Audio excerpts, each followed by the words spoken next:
Falaremos a partir de agora sobre esta ação do Espírito Santo que diz respeito a essa graça irresistível que toca o nosso coração e não torna possível nós termos uma outra posição, outra atitude, senão nos rendermos a esse Deus, Criador de todas as coisas.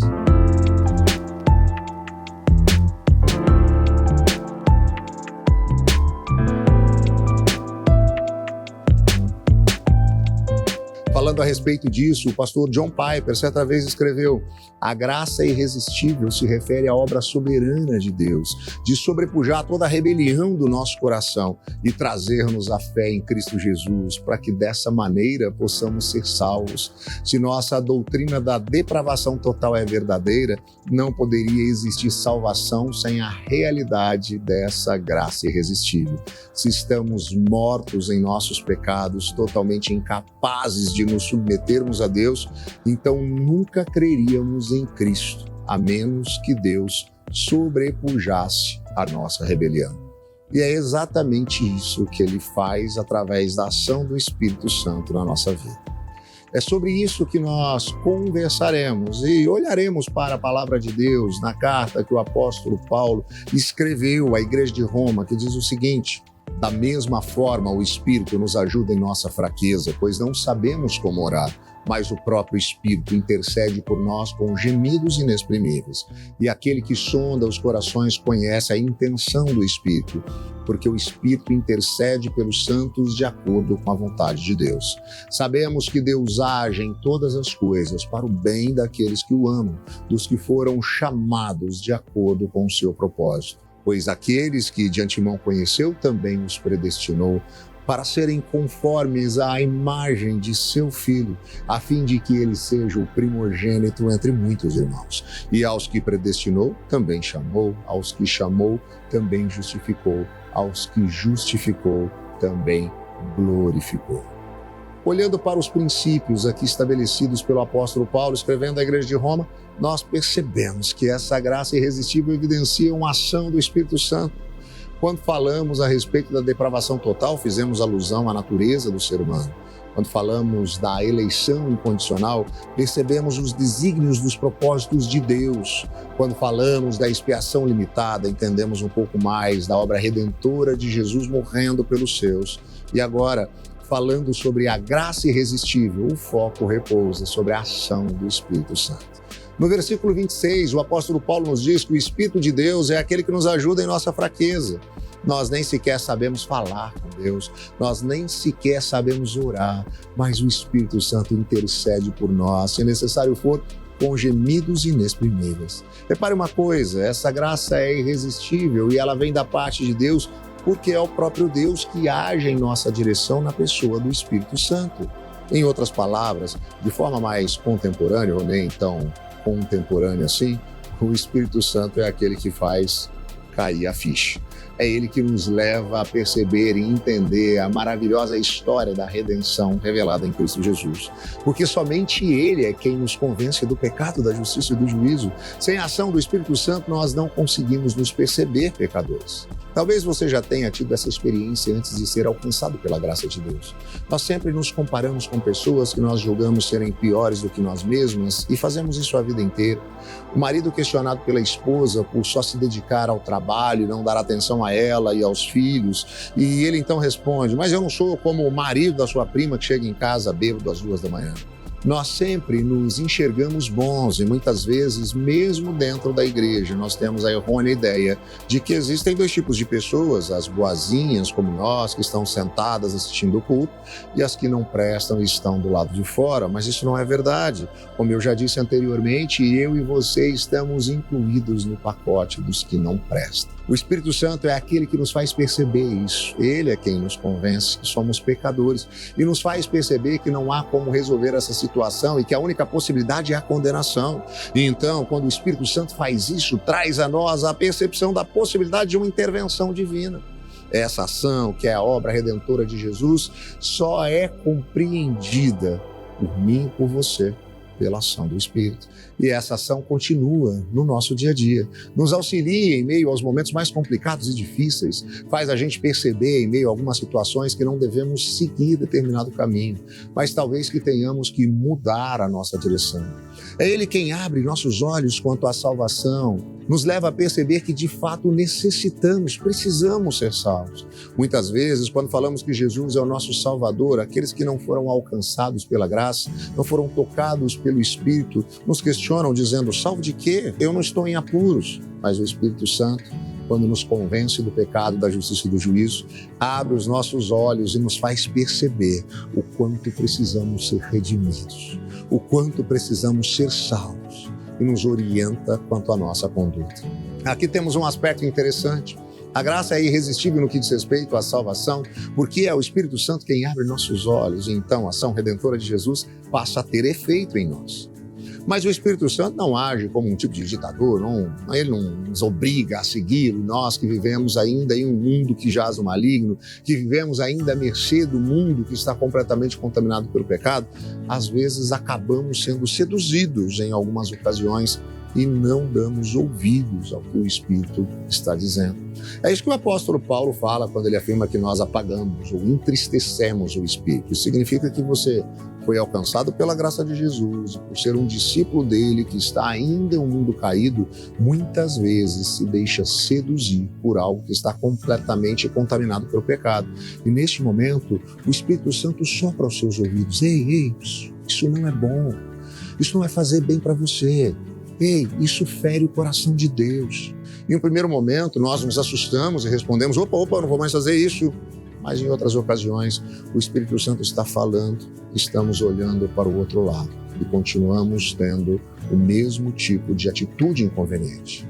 Sim, é possível entristecermos esse Espírito tão maravilhoso que habita em nós. Isso é o apagar. É como se perdêssemos essa luz que nos ilumina por causa dessa decisão de querer não fazer do jeito que Ele nos aconselhou, mas do nosso próprio jeito, querendo retomar em algum aspecto a nossa autonomia.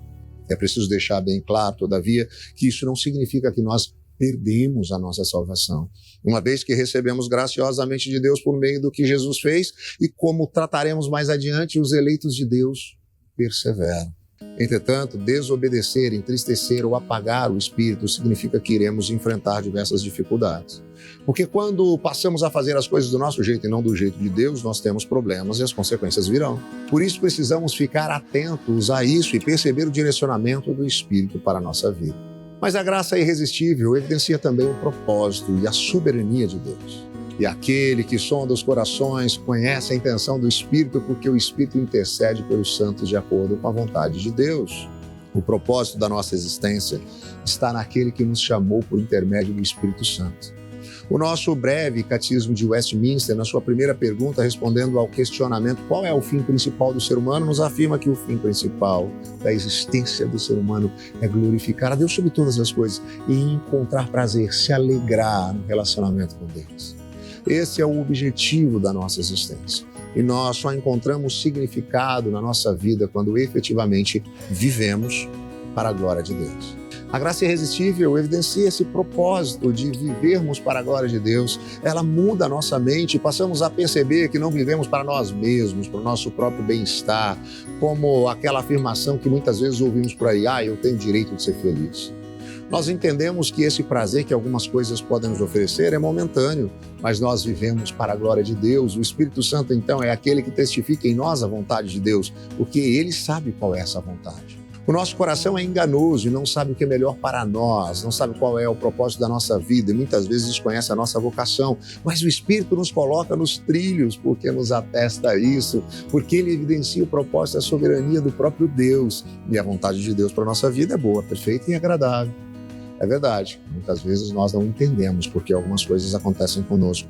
Não concordamos com Deus e questionamos o porquê dele estar agindo de algumas formas em nossa vida, que não gostamos, mas ainda assim a vontade dele é boa, perfeita e agradável.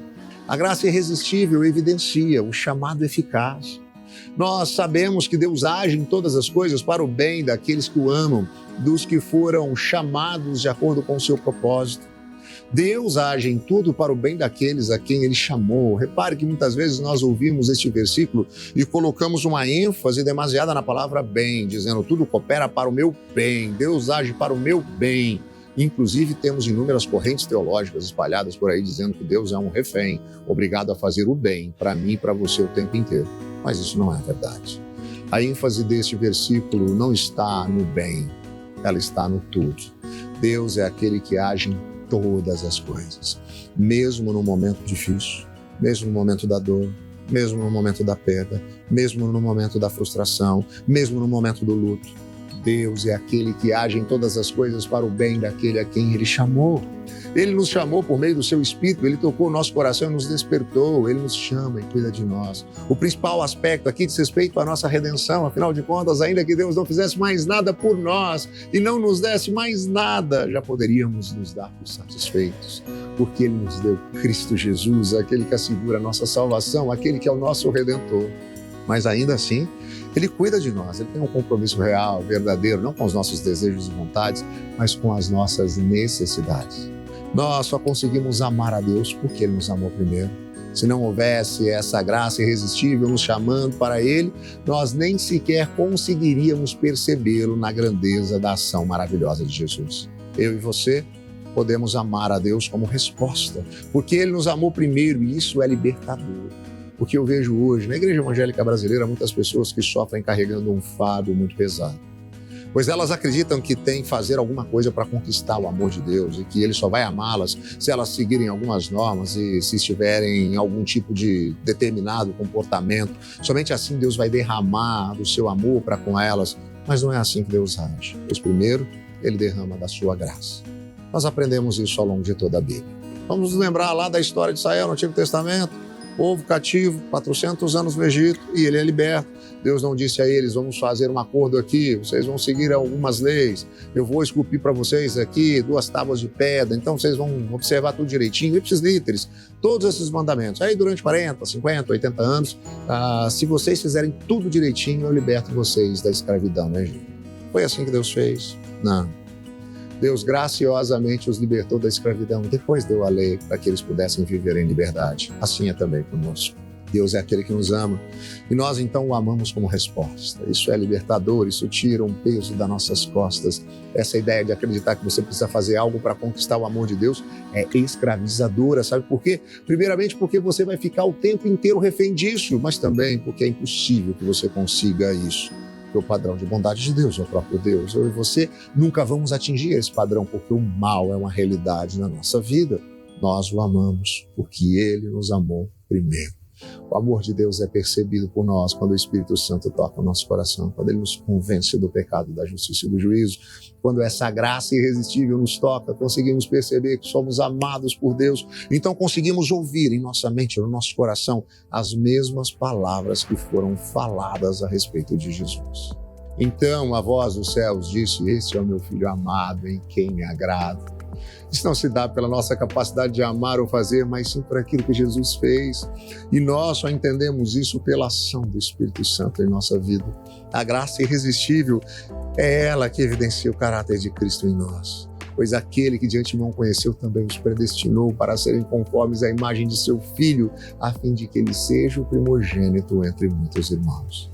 Aqui existe um outro aspecto que eu gostaria de recordar. Muitas pessoas acabam questionando, então se isso é ação do Espírito, se é Deus que faz e não tem nada a ver comigo, então eu vou sair vivendo a minha vida do meu jeito, do jeito que der na cabeça, vou viver livre, leve e solto. Como eu já disse anteriormente, essa pessoa está sendo seduzida pelo ladrão da licenciosidade. Ela não está compreendendo exatamente o que significa o Evangelho, pois nós não saímos por aí fazendo o que nos der na cabeça simplesmente porque entendemos que foi o Espírito Santo que nos chamou. Muito pelo contrário, nós buscamos, por essa compreensão, viver nossa vida refletindo o caráter de Cristo em cada uma das nossas atitudes. Nós não somos predestinados simplesmente para termos um endereço no céu, não pensamos que Deus nos predestinou simplesmente para que quando eu morrer, eu moro na eternidade, apesar de muitas vezes vivermos em nossas igrejas dessa maneira. Eu gosto de usar sempre uma ilustração de que a igreja brasileira durante muito tempo viveu como a igreja do ônibus. O pastor é o motorista, ele sabe o caminho do céu e vai nos guiando até lá. O tesoureiro da igreja, o cobrador do ônibus, você dá o dízimo, a sua oferta e garante seu lugar lá todos os meses. Estamos todos juntos com o Ministério de Louvor, nos conduzindo, caminhando, voo para Canaã. Se você não vai, problema seu e pronto. Não importa o que está acontecendo do lado de fora do ônibus, as janelas estão fechadas, o ar-condicionado está ligado e nós estamos indo em direção ao céu. Não é assim que funciona. Não podemos pensar e nem viver assim. A graça irresistível evidencia o caráter de Cristo em nós. De antemão, Deus nos chamou, não por causa das nossas obras, mas para que nós pudéssemos realizar boas obras. Não é assim que lemos na carta aos Efésios? O propósito, então, é que possamos refletir em tudo aquilo que fizermos o caráter de Cristo. E assim somos feitos filhos de Deus, porque Jesus é o primogênito entre esses irmãos. Entre esses que foram alcançados pela graça e tocados pelo Espírito. Jesus é como nosso irmão mais velho. Nós agora podemos sim ser chamados de filhos de Deus. A conhecida expressão popular, todo mundo é filho de Deus, é uma falácia, pois filhos de Deus são aqueles que são feitos por Ele dessa maneira, por intermédio da obra redentora de Jesus e da ação do Espírito Santo nos convencendo, nos mostrando, nos explicando e nos ensinando o que é ser filho de Deus. Isso constrange de tal maneira nosso coração que se torna impossível continuarmos com as mesmas atitudes. Isso nos transforma. Como disse certa vez o escritor e jornalista norte-americano Philip Yancey, Deus nos ama bastante para nos aceitar como somos, mas nos ama demais para permitir que continuemos os mesmos. Por isso, através do seu Espírito, Ele gradativamente vai transformando o nosso caráter para que nós possamos refletir o caráter de Cristo. A graça irresistível evidencia também a justificação em Jesus. E aos que predestinou, também chamou, os que chamou, também justificou, os que justificou, também glorificou. Os eleitos de Deus são chamados irresistivelmente pelo Espírito Santo. Essa é a graça irresistível, é aquele toque no coração, o qual é impossível recusar, pois é como se as vendas fossem tiradas dos nossos olhos, e com os nossos olhos abertos é impossível não mais enxergar. Nós estávamos cegos em relação à nossa verdadeira natureza, mas no momento em que os nossos olhos são abertos, passamos a enxergar. E esses a quem Ele chamou e abriu os olhos, Ele também justificou. E aqui podemos recordar a expiação de Jesus, não simplesmente por qualquer pessoa, mas por aqueles a quem Deus de antemão preparou e chamou, pelos eleitos de Deus. Por essas pessoas, Jesus derramou seu sangue. Se disséssemos qualquer coisa diferente disso, o sacrifício de Jesus não seria então algo tão poderoso, porque se Ele tivesse sacrificado por todos, mas nem todos fossem salvos, esse sacrifício não seria um sacrifício perfeito, mas o sacrifício de Jesus é completamente perfeito, e Ele é perfeito para aqueles que foram tocados pelo Espírito de Deus. Esses serão glorificados, viverão na eternidade, no lugar de onde nunca deveríamos ter saído, na presença do maravilhoso Criador de todas as coisas. Isso nos traz esperança, pois mesmo que a dor seja uma realidade, mesmo que o sofrimento seja real, mesmo que a morte seja algo que teremos que lidar, nós podemos ter esperança, porque no momento em que os nossos olhos se fecharem para a história, eles se abrirão para a eternidade. Estaremos diante de Jesus, o nosso Redentor. Ele então enxugará dos nossos olhos toda a lágrima derramada e não haverá mais dor, nem choro, nem tristeza, nenhuma lágrima, nenhuma doença, pois assim nos afirma João no livro de Apocalipse. Aquele que estava sentado no trono disse: estou fazendo novas todas as coisas. E acrescentou: escreva isso, pois essas palavras são verdadeiras e dignas de confiança. A graça irresistível evidencia a justificação em Cristo Jesus. E a justificação em Cristo Jesus nos traz a esperança. Que essa esperança possa nos guiar dia após dia, nos fortalecer, nos fazer levantar a cada manhã, sabendo que as misericórdias de Deus são aquilo que nos fortalecem, porque elas são a razão de não sermos consumidos. Que a graça de Deus seja aquilo que nos faz suportar os momentos mais difíceis que nós tenhamos que enfrentar. Essa é uma graça que vai além, essa é uma graça especial, essa é a graça irresistível. Eu não estou aqui dizendo que Deus não é gracioso com todas as pessoas, já falamos aqui sobre a graça comum. O ser humano foi criado à imagem e semelhança de Deus e ele experimenta na história lampejos disso. Por isso coisas boas existem e acontecem com todas as pessoas, mesmo com aquelas que não se renderam ao amor sacrificial de Jesus. Chove sobre a horta daquele que crê e daquele que não crê. Coisas boas acontecem mesmo com aquelas pessoas que nada querem com Deus. Isso se dá por causa desta graça comum de Deus sobre toda a humanidade. mas é somente a graça irresistível que nos é dada por Deus por intermédio da obra de Jesus e revelada a nós pela ação do Espírito Santo, que pode nos levar a ter tamanha esperança de que um dia nós estaremos novamente com o Criador de todas as coisas, diante do nosso Redentor. Encerro este episódio assim como iniciei, com uma reflexão do pastor John Piper. O homem está morto em seus delitos e pecados. Ele não pode fazer-se novo ou criar nova vida em si mesmo. Ele deve nascer de Deus. Então, com a nova natureza de Deus, ele imediatamente recebe a Cristo. Os dois atos, regeneração e fé, são tão intimamente conectados que na experiência não conseguimos distingui-los. Deus nos gera de novo e o primeiro vislumbre da vida na criança recém-nascida é a fé. Assim, novo nascimento é o efeito da graça irresistível, porque é um ato da criação soberana, não da vontade do homem, mas de Deus.